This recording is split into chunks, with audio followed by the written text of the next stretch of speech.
안녕하세요, 여러분. 2020학년도 1학년 기술과정 수업을 맡게 된 서주연 선생님입니다. 만나서 반갑습니다. 하루빨리 이 상황이 정리되어 얼굴 마주보며 인사하고 수업하는 날이 왔으면 좋겠어요.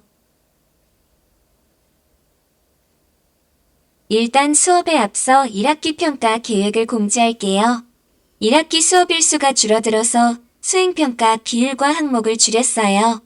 수행평가 30%, 지필평가 70%가 반영되고 지필평가는 이해고사 한 번만 실시하도록 하겠습니다. 수행평가는 정상 등교 후에 논술평가를 하루 진행하여 20% 반영, 그리고 평소 수업 태도나 교과서, 프린트 준비 등 수업 참여도 10%를 반영할 예정입니다.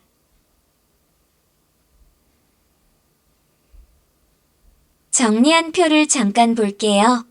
이외고사는 8월 초에 실시될 예정이고 선택형 80점, 사술형 20점 총 100점 만점으로 해서 70%가 반영됩니다.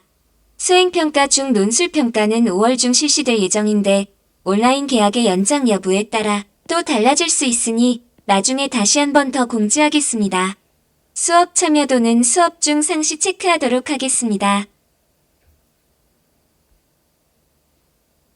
이번 온라인 강의는 선생님이 함께 올려준 문서를 출력해서 빈칸을 채우며 수업을 듣는 형태인데요. 온라인 강의는 반드시 한 강의마다 70% 이상을 듣고 강의와 함께 올라간 OX 퀴즈도 풀고 온라인 강의가 종료된 후 정상 등교를 할 때 지금까지 수업했던 프린트를 모두 제출해야 출석이 인정됩니다. 이 점 유의하세요.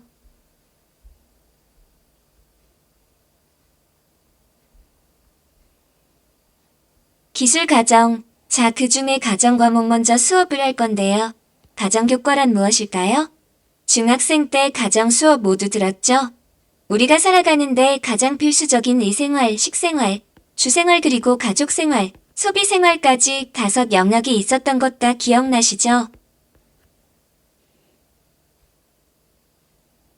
가정이란 교과는 우리가 가정생활을 하면서 겪게 되는 다양한 현상들, 그리고 환경의 변화들, 이런 것들을 이해하고 또 그 속에서 우리 경험을 통해 우리가 직접적으로 마주한 생활 문제를 해결하는 능력과 태도를 갖추게 함으로써 궁극적으로 추구하는 것은 바로 자립적인 삶, 그리고 건강한 가정생활을 영위할 수 있는 역량을 기르는 것입니다.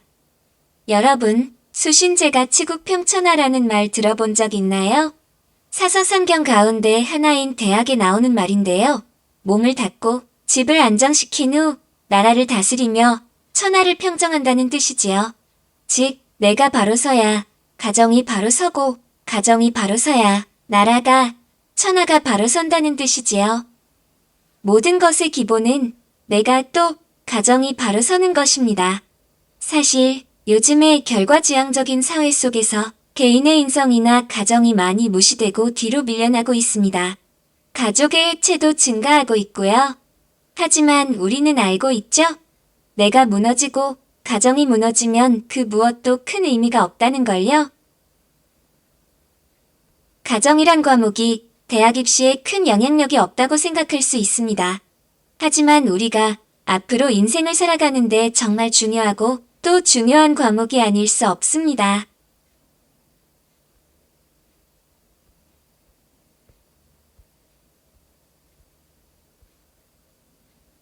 다음은 가정의 사회적 역할에 대한 중요성을 살펴보겠습니다.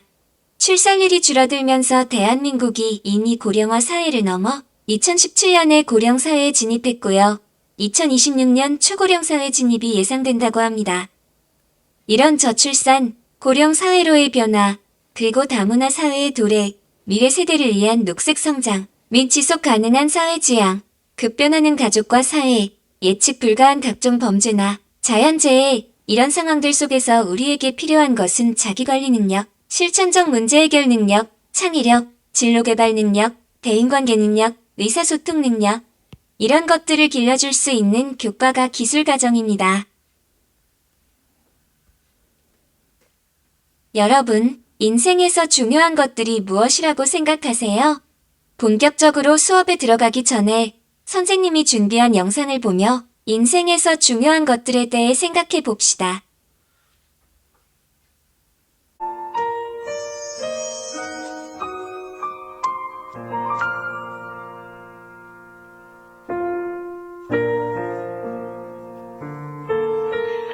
어느 유명한 철학 교수의 강의 시간에 있었던 일입니다. 수업이 시작되자 교수는 책 대신 커다란 플라스틱 통을 교탁 위에 올려놓았습니다. 갑작스런 상황에 학생들이 수군거렸습니다. 뭐지? 이어 교수는 투명한 통 속에 탁구공을 쏟아부었습니다.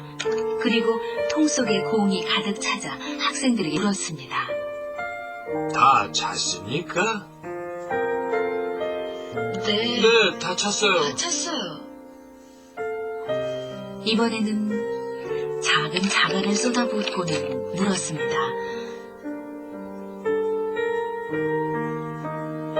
자, 이번에도 다 찼습니까? 학생들이 또 그렇다고 하자 교수는 모래를 부으면서 또다시 같은 질문을 던졌습니다.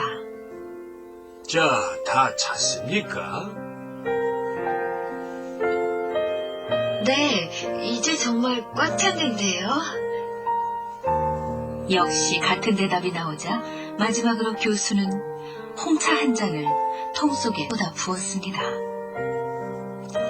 홍차가 모래 틈으로 스며들자 그 흥미로운 상황을 보고 학생들이 웃기 시작했습니다.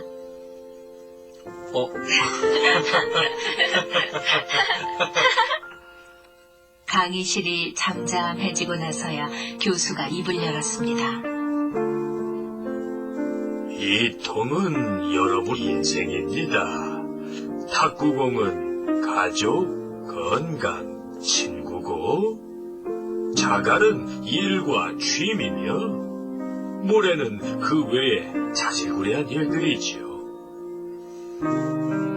교수는 계속해서 말했습니다. 만약 모래를 먼저 통 속에 넣었다면 탁구공도 자갈도 들어갈 수 없었을 것이라고 말입니다. 자신에게 주어진 시간 동안 자질구레한 일만 하다 보면 정작 중요한 것은 할 수 없게 될 수도 있어요. 그리고는 인생에서 가장 중요한 것들이 무엇인지 순서를 정해보라고 했습니다. 오늘부터 가족들과 식사를 하고 대화를 나눠보세요. 사랑하는 친구들과 즐거운 만남의 시간을 갖고 열심히 운동하면서 자신의 건강을 돌보십시오. 맡은 바 일에 충실하면서 취미 생활을 갖는다면 분명 여러분의 삶은 윤택해질 겁니다. 교수의 얘기가 끝나자 한 여학생이 질문했습니다.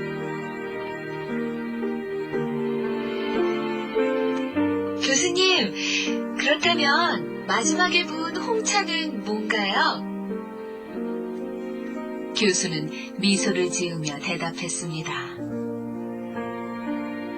그것은 여유입니다. 모두들 기억하세요. 아무리 바쁜 인생에도 따뜻한 차 한 잔 마실 여유는 있다는 것을요. 눈으로도 마음으로도 깨닫게 해준 교수의 뜨거운 가르침에 학생들은 뜨거운 박수를 보냈습니다.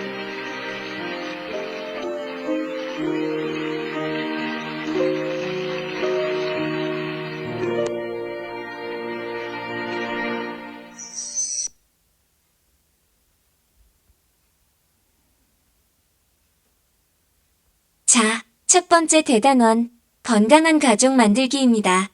중단원, 사랑과 결혼에서는 크게 세 가지를 배우게 됩니다. 사랑이란 무엇일까? 그리고 결혼의 의미와 가치, 마지막으로 배우자 선택에 대해 살펴보겠습니다. 중단원 학습 목표를 볼까요? 같이 읽어보도록 해요. 첫째, 건강한 가족 형성의 기반이 되는 사랑과 결혼의 의미를 설명할 수 있다. 둘째, 행복한 결혼에 대한 가치를 탐색할 수 있다.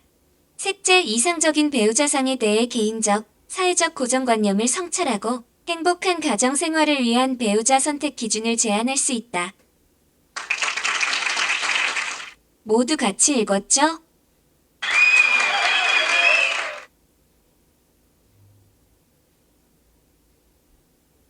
여러분, 교과서 12페이지를 잠깐 보시겠어요? 교과서 없는 사람은 다음 화면을 보세요. 어느 노부부에 대한 기사를 읽고 진정한 사랑이 무엇일지 마인드맵으로 한번 나타내 봅시다. 죽을 때까지 사랑할 수 있을까?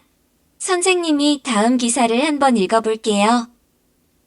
한국인의 평균 수명은 남성 78.5세, 여성은 85.1세이고 평균 초혼 연령은 남자 32.2세, 여자 29.6세다. 이혼하지 않는다면 평균 45년을 같이 사는 것이다. 영화 니마 그 강을 건너지 마오의 주인공 조병만, 강계열 부부는 각각 98세, 89세다. 노부부의 닭살 돋는 사랑을 보면 절로 웃음이 나고 코끝이 찡해진다. 니마 그 강을 건너지 마오의 원작인 KBS의 백발의 연인을 보면 조씨 할아버지의 애정 표현 방식은 다양하다. 할머니를 향해 시도 때도 없이 예뻐요 라고 말하고 무시로 양손을 머리 위로 올려 하트 표시를 한다. 꽃을 꺾어다 주기도 하고 피부염이 생긴 할머니 팔뚝에 호호 소리를 내면서 부는 장난도 친다. 여러분, 기사를 읽고 어떤 생각이 들었나요? 사랑이란 무엇일까요? 우리는 모두 성장하고 사랑하고 마침내 누군가를 인생의 반려자로 맞아 어른이 됩니다. 사람들은 사랑을 유지하기 위해 결혼을 하지만 오랜 세월 살다 보면 사랑은 빛이 바래게 되지요. 진정한 사랑과 결혼의 의미는 무엇인지 함께 알아봅시다.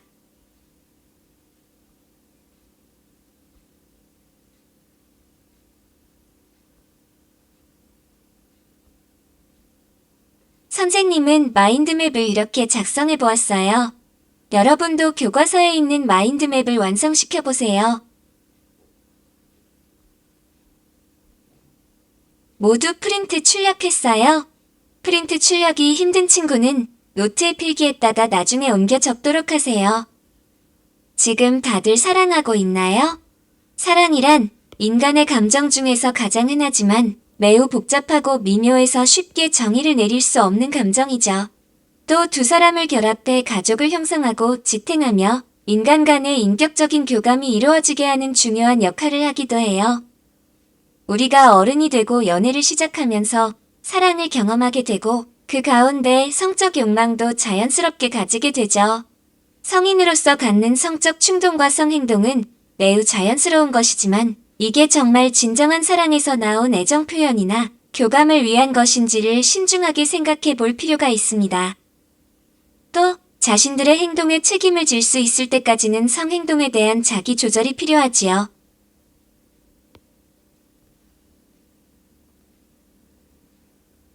여러분, 슬슬 지루하고 졸리죠? 선생님이 목소리 좀 바꿔볼게요. 사랑은 역사적, 지리적, 종교적, 그리고 관계 형태에 따라서 다양한 양상을 보여줍니다. 이건 프린트에 없는 내용이에요. 필기하지 말고 그냥 듣기만 해도 됩니다. 고대 그리스에서는 사랑은 에로스로서 육체적인 사랑에서 진리에 이르고자 하는 욕망을 의미합니다. 기독교에서의 사랑, 즉 아가페는 이웃에 대한 사랑과 신에게 대한 사랑을 말하고요. 르네상스 시대에서 말하는 사랑은 인간 중심적인 세속화를 의미하는 것이었죠. 또한 사랑은 인간의 원초적인 감정이라는 데서 힌두교에서의 카마, 유교에서의 인, 불교에서의 자비를 가리킵니다.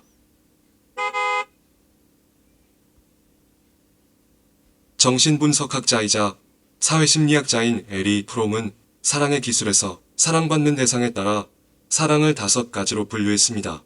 첫 번째는 모든 인간에 대한 사랑을 의미하는 형제애입니다. 형제애는 배타성이 없다는 것이 특징입니다. 두 번째, 모성애는 어린아이의 생명과 욕구에 대한 무조건적인 긍정을 의미하고요. 세 번째, 성애는 완전한 융합, 곧 다른 한 사람과 결합하고자 하는 갈망을 말합니다. 네 번째, 나 자신의 자아에 대한 사랑을 자기애라고 하는데요. 자기애는 다른 존재에 대한 사랑과 불가분의 관계를 갖는 것이 특징입니다. 마지막은 신에 대한 사랑입니다.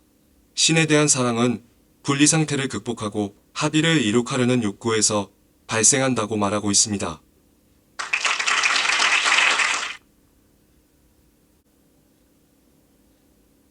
다음은 사랑의 발달 과정을 살펴보겠습니다. 연령에 따라 단계별로 사랑이 발달하는 모습을 볼 수 있는데요. 영유아기는 다른 사람과 접촉하며 사랑하는 방법을 배우는 자기의 단계입니다. 나중에 또 배우겠지만 영아기 발달 과정 중 가장 중요한 것이 바로 양육자와의 신뢰감을 통해 애착을 형성하는 것인데요. 이러한 애착 형성을 기본으로 하여 사랑하는 방법을 배우게 된답니다. 많은 학자들이 이 시기에 형성되는 애착과 신뢰감이 훗날 아이의 사회성이나 인간관계에 큰 영향을 미친다고 말하고 있습니다. 그만큼 부모의 양육 태도가 중요하다는 말이겠죠? 아동 초중기는 자신을 동성애 부모와 동일시하며 성 역할에 몰입하는 부모 동일시 단계입니다. 여러분, 혹시 오이디푸스 콤플렉스란 말을 들어본 적이 있나요? 이 시기에 남아들은 오이디푸스 갈등을 경험하는데요.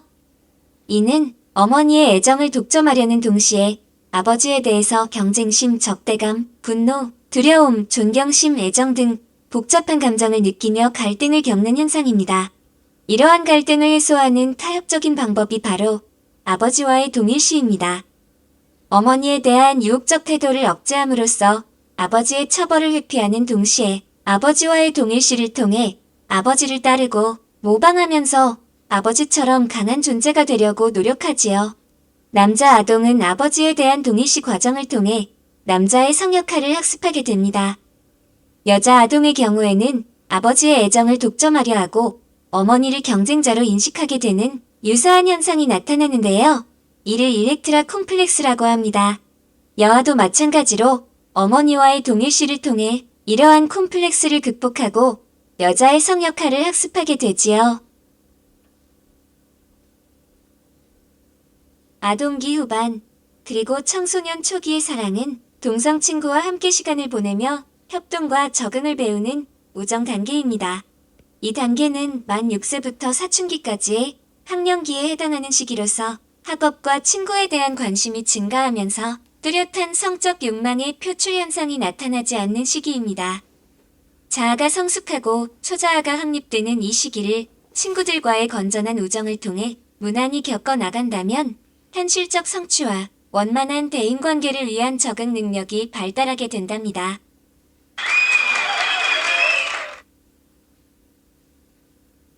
청년 중기 이후는 이성에 대한 관심이 증가하고 새로운 사랑을 경험하게 되는 이성의 단계입니다. 이 시기는 육체적인 성숙과 더불어 성적 측면에서 성인으로 발전하는 단계인데요. 이 단계에서는 성적 욕구가 현저하게 증가하며 이성과의 연인 관계를 통해서 이러한 욕구를 충족하게 됩니다. 자, 1강 수업은 여기까지 하도록 할게요. 오늘 우리는 사랑에 대해서 다각도로 살펴봤고요. 성행동에 대한 자기 조절의 필요성에 대해서도 이야기했죠. 그리고 사랑의 발달 과정에 대해서도 단계별로 살펴봤습니다. 긴 시간 고생 많았어요. 선생님이 같이 올린 OX 퀴즈와 토론 과제를 꼭 제출해야 출석 인정이 됩니다. 잊지 마세요. 선생님이 목소리로 직접 말하기 좀 쑥스러워서 클로바 더빙을 이용해봤는데요. 너무너무 힘드네요. 다음 강의부터는 그냥 쌤 목소리로 녹음하는 게 좋을 것 같아요. 그럼 2강에서 만나요. 안녕.